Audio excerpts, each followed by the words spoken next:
Good morning বন্ধুরা, তোমরা সবাই কেমন আছো? আশা করি তোমরা সবাই ভালো আছো। আমিও খুব ভালো আছি।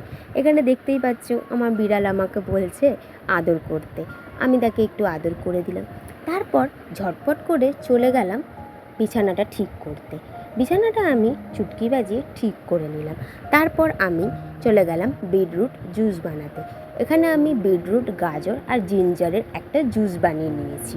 তারপর আমি আলু ভাজা বানাবো বলে চলে গেলাম। আলু ভাজা বানানোর জন্য আমি প্রথমে কড়াইতে তেল দিলাম। তেল দিয়ে তেলটা গরম হয়ে গেলে তার মধ্যে জিরে, পেঁয়াজ কুচি, লঙ্কা কুচি দিয়ে দিলাম। সেটাকে ভালোভাবে নাড়িয়ে চাড়িয়ে হালকা হালকা করে লাল করে নিতে হবে।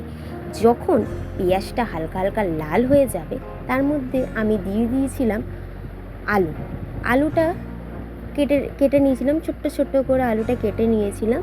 সেই আলুটার মধ্যে আমি হলুদ, লবণ আর ম্যাজিক মশলা দিয়েছি। তারপরে আমি আলু ভাজাটা বানিয়ে নিলাম। বানিয়ে নেওয়ার পরে চলে গেলাম ব্রেকফাস্ট করতে।